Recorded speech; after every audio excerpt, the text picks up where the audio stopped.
Uma das grandes bênçãos que Deus realizou através do sacrifício de Cristo na cruz do Calvário foi transformar, ou melhor, tornar possível a união da igreja gentílica com o povo de Israel. E isso foi feito na cruz do Calvário, conforme o apóstolo Paulo fala aqui no capítulo 2, versículo 11 de Efésios. Os efésios, lembrem-se, eles eram gentios que se converteram a Cristo através das pregações do apóstolo Paulo e muitos outros discípulos. Diz o apóstolo Paulo aqui: portanto, lembrai-vos de que vós, noutro tempo, éreis gentios na carne, e chamados incircuncisão pelos que na carne se chamam circuncisão, feita pela mão dos homens. Lembrai-vos que naquele tempo estáveis sem Cristo, separados da comunidade de Israel e estranhos aos concertos da promessa, não tendo esperança e sem Deus no mundo.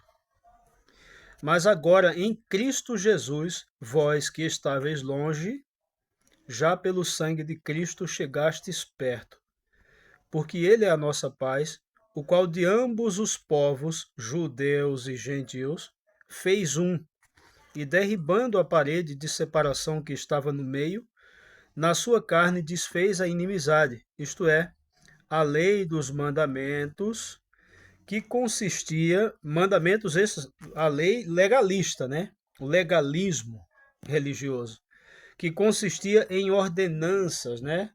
Essas ordenanças aqui consistiam em dogmas, para criar em si mesmo dos dois um novo homem, fazendo a paz, e pela cruz reconciliar ambos com Deus em um corpo, matando com ela as inimizades. E vindo, ele evangelizou a paz a vós que estáveis longe e aos que estavam perto, porque por ele ambos quem? Israel e os gentios, temos acesso ao Pai em um mesmo Espírito. Assim, já não sois estrangeiros, nem forasteiros, mas concidadãos dos santos e da família de Deus. Sois edificados sobre o fundamento dos apóstolos e dos profetas, de que Jesus Cristo é a principal pedra da esquina, no qual todo edifício bem ajustado cresce para templo santo no Senhor, no qual também vós juntamente sois edificados para a morada de Deus em espírito. Agora raciocina comigo. Pela teologia pré-tribulacionista, Jesus vem e leva a igreja gentílica e deixa os judeus para trás. Veja se tem cabimento uma coisa dessa. Se os gentios foram enxertados na oliveira, conforme Romanos capítulo 11, e se os gentios são juntamente edificados com esse povo, né? Faço parte desse povo. Aí o Jesus vem, arrebata a igreja, arrebata os galhos que foram enxertados nessa oliveira e leva embora os galhos e deixa o tronco para trás. Veja se tem cabimento uma coisa dessa. Os gentios estão edificados sobre o fundamento dos apóstolos. Jesus vem, arrebata os tijolos e deixa os fundamentos para trás. É isso? No qual todo edifício bem ajustado cresce para templo no Senhor, no qual vós também juntamente sois edificados para morada de Deus no Espírito. Agora, quando a gente fala isso, a gente não está falando de judeus incrédulos. Os judeus incrédulos, se quiserem serem salvos, têm que reconhecer Yeshua como seu único e suficiente Salvador. Porque ele fez de ambos os povos um, certo? Porque o que Jesus ensinou não foi nada além do que está escrito na Torá e nada aquém do que está escrito na Torá. Correto? Então veja bem, os gentios não podem se orgulhar contra os judeus de maneira nenhuma. Então nenhum de nós, a igreja de Cristo, não tem privilégio, não tem um status quo mais especial que o povo de Israel. Por quê? Porque a Israel, o apóstolo Paulo diz, qual é a vantagem do judeu em relação aos gentios? Todas. Sabe por quê? Por causa desses pormenores aqui. Ó. O privilégio dos judeus. Qual é a vantagem dos judeus? Qual é a vantagem do judeu? Aliás, o apóstolo Paulo está falando do judeu. Qual é a vantagem do judeu? Qual a utilidade da circuncisão? Muita, em toda maneira, porque primeiramente, as palavras de Deus lhe foram confiadas. Pois que, se alguns foram incrédulos, a sua incredulidade aniquilará a fidelidade de Deus? De maneira nenhuma. Sempre seja Deus verdadeiro e todo homem mentiroso, como está escrito, para que seja justificado em tuas palavras e venças quando fores julgado. Romanos capítulo 3, versículos de 1 a 4. Agora dá uma olhada aqui no capítulo 9 de Romanos. Olha só o que é que o apóstolo Paulo fala. O apóstolo Paulo fala o seguinte: eu mesmo poderia desejar ser separado de Cristo por amor de meus irmãos, que são meus parentes segundo a carne, que são israelitas, dos quais é a adoção de filhos. A adoção de filhos não é dos gentios. Os gentios pegam carona nessas promessas. Dos quais é a adoção de filhos, eles foram adotados. Dos quais é a glória. A igreja tem glória? Tem, mas através deles. Dos quais são os concertos. Quais concertos? Por que o apóstolo Paulo fala de dois concertos, fala de mais de um concerto? Porque houve a primeira aliança que foi quebrada pelos próprios judeus, no caso do bezerro de ouro. Depois Deus renovou a aliança com eles lá, ainda no Monte Sinai, e teve uma nova aliança que foi feita entre Deus e os israelitas lá nas campinas de Moabe, antes de Moisés partir para a eternidade. Então, e a nova aliança pela qual Jesus derramou seu sangue e selou essa nova aliança com seu sangue foi profetizada por Jeremias. Aliança ou concerto é a mesma coisa. Jeremias, no capítulo 31, fala que eis que vem dias do Senhor em que farei uma nova aliança com a casa de Israel. Não é com os crentes gentios. Os crentes gentios participam dessas mesmas promessas. Ok? Então, os concertos e a lei, o culto e as promessas são dos israelitas, dos quais são os pais e dos quais é Cristo segundo a carne, o qual é sobre todos, Deus bendito eternamente. Amém. Agora, os pregadores cristãos falam que Jesus vem buscar a igreja e vai deixar Israel para trás. Vamos ler aqui. Capítulo 11. O que é que diz aqui o apóstolo Paulo? Futuro de Israel. Digo, pois, porventura rejeitou Deus o seu povo, o seu povo Israel? De modo nenhum. Porque também eu sou israelita, da descendência de Abraão, da tribo de Benjamim. Deus não rejeitou o seu povo que antes conheceu. Ou não sabeis o que a Escritura diz de Elias, como fala a Deus contra Israel, dizendo: Senhor, mataram os teus profetas e derribaram os teus altares, e só eu fiquei e busco a minha alma. Vamos dar uma paradinha aqui, vamos pensar um pouco. Quando foi que mataram os profetas aqui, nas palavras de Elias? Foi durante aquele período de 3 anos e meio. Isso diz alguma coisa para vocês? 3 anos e meio. Quanto tempo é o tempo da grande tribulação? O ápice da grande tribulação? 3 anos e meio. Agora eu te pergunto, o que aconteceu com os profetas de Deus? Foram mortos. Muitos deles foram mortos, perseguidos e mortos pela rainha Jezabel. E Elias pensou que só ele tinha sobrado, só ele tinha escapado. Mas Deus guardou e protegeu naquele tempo de perseguição 7.000 varões que não haviam dobrado os joelhos perante Baal. Assim, nesse tempo também, Deus vai preservar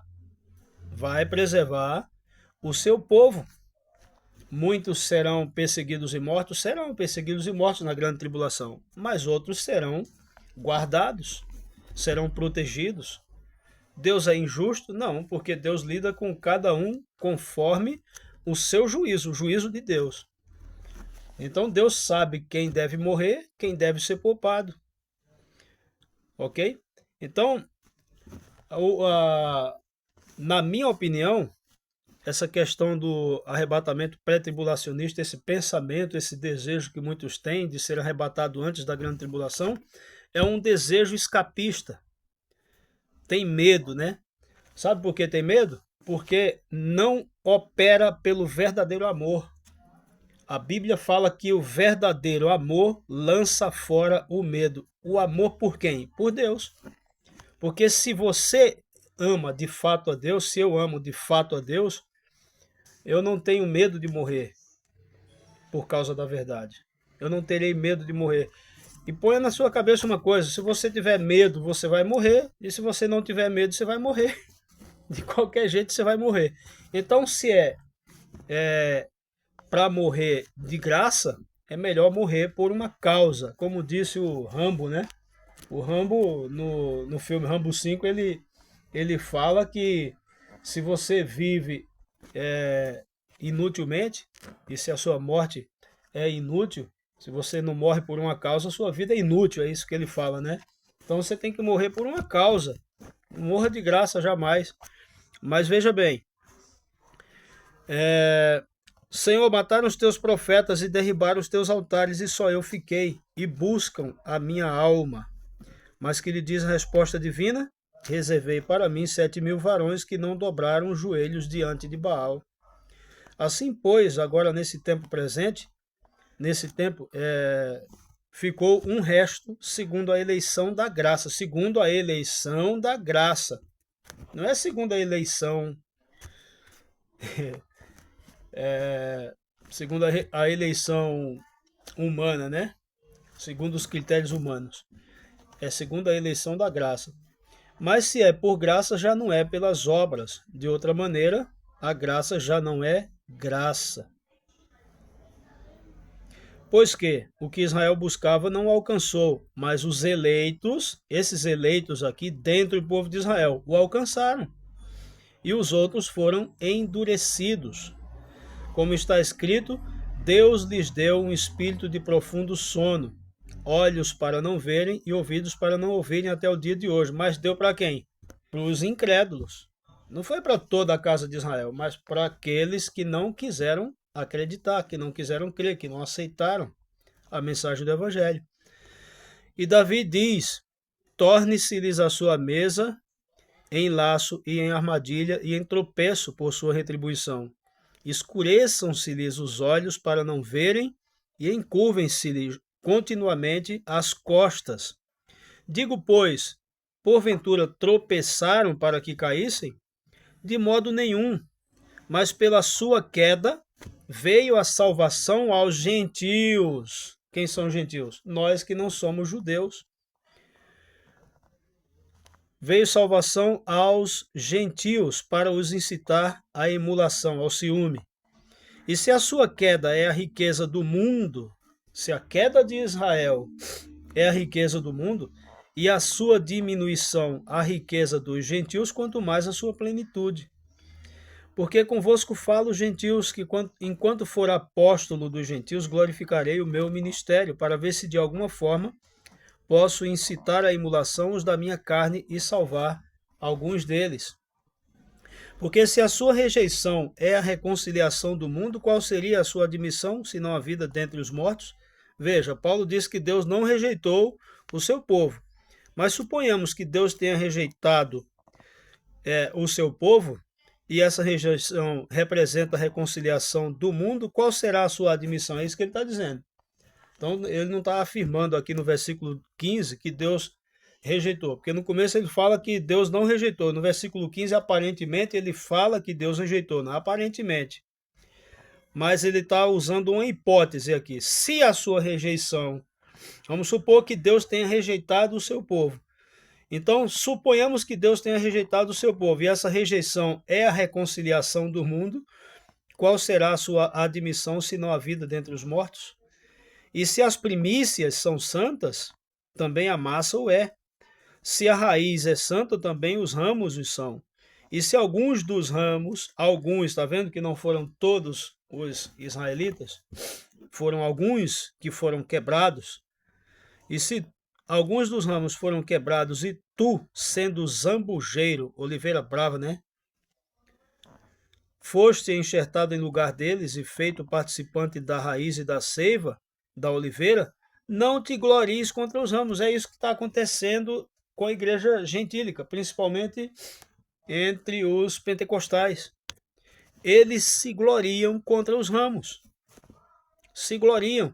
E o apóstolo Paulo dá uma advertência: se te gloriares contra eles, não és tu que sustentas a raiz. Tem que ter isso em mente, mas a raiz a ti. Agora veja bem. Nós, como zambujeiros, fomos enxertados na oliveira. Aí Jesus vem e arranca os galhos de novo e deixa o tronco para trás. É isso. Dirás, pois, os ramos foram quebrados para que eu fosse enxertado. Está bem, pela sua incredulidade foram quebrados. Veja, não foi a oliveira que foi cortada, foram alguns galhos delas que foram cortados, e nós éramos zambujeiros. Nós que éramos zambujeiros, fomos enxertados na oliveira que é Israel. Ok? Nós que cremos nas promessas que Deus fez a Abraão e a sua descendência. Quem é a descendência de Abraão? Paulo diz que a promessa foi feita à descendência, não como falando de muitos, mas de um só, que é o Messias, certo? Mas, naquele contexto de Gálatas, que ele está desenvolvendo aquele raciocínio, que ele fala sobre as promessas que Deus fez a Abraão e a sua descendência. Mas nós podemos considerar que a descendência de Abraão é o povo de Israel, né? Ele enfatiza que Deus fala a Abraão não como que falando de muitos, né? Por causa daquele raciocínio do apóstolo Paulo que diz que nem todo aquele que se diz judeu é judeu de fato, mas é judeu aquele que é no coração, não na circuncisão da carne, não na carne, mas no espírito, ok? Então tem judeu verdadeiro, descendente de Abraão verdadeiro, e tem descendente de Abraão falso, assim como tem crente verdadeiro e tem crente falso, certo? Então, há uma advertência aqui para não nos gloriarmos contra a casa de Israel. Por quê? Dirás, pois, os ramos foram quebrados para que eu fosse enxertado. Está bem, pela sua incredulidade foram quebrados, e tu estás em pé pela fé. Então não te ensoberbeças, mas teme. Porque se Deus não poupou os ramos naturais, veja, Deus não poupou os ramos naturais, teme que te não poupe a ti também. Considera, pois, a bondade e a severidade de Deus. Para com os que caíram, severidade, mas para contigo a benignidade de Deus, se permaneceres na sua benignidade. De outra maneira, também tu serás cortado. E também eles, se não permanecerem na incredulidade, serão enxertados. Porque poderoso é Deus para os tornar a enxertar. Porque se tu foste cortado do natural zambujeiro e contra a natureza enxertado na boa oliveira, quanto mais esses que são naturais serão enxertados na sua própria oliveira. Porque não quero, irmãos, que ignoreis este segredo, para que não presumais de vós mesmos. Que segredo? Que o endurecimento veio em parte sobre Israel, em parte, até que a plenitude dos gentios haja entrado. E assim todo Israel será salvo, como está escrito: de Sião virá o libertador e desviará de Jacó as impiedades. Assim todo Israel será salvo, assim como quando a plenitude dos gentios entrar. Certo? Então, todo Israel será salvo quando isso acontecer. como está escrito, de Sião virá o libertador e desviará de Jacó as impiedades. E este será o meu concerto com eles, quando eu tirar os seus pecados. E este será o meu concerto. Assim que, quanto ao evangelho, são inimigos por causa de vós, mas quanto à eleição, amados por causa dos pais. Então eles são amados. Então não tem por que você se ensoberbecer e achar que Jesus vem buscar você e deixar Israel para trás. Se tu és crente, fique sabendo, tu não vai subir enquanto Israel não for salvo. Não haverá salvação para a humanidade enquanto Israel não for salvo. Israel será restaurado e então virá a salvação do mundo, ok? É isso que os profetas falaram.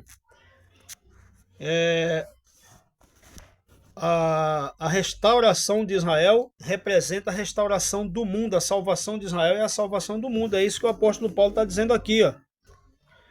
Se a sua rejeição é a reconciliação do mundo, qual será a sua admissão, se não a vida dentre os mortos? Então, quando é... O que é que está falando aqui? Está falando de ressurreição. É a profecia de Ezequiel 37 se cumprindo na íntegra. Ok? Então, assim também estes agora foram... assim como vós, versículo 30, porque assim como vós também antigamente fostes desobedientes a Deus, mas agora alcançastes misericórdia pela desobediência deles, assim também estes agora foram desobedientes para também alcançarem misericórdia pela misericórdia a vós demonstrada. Porque Deus encerrou a todos debaixo da desobediência para usar com todos de misericórdia.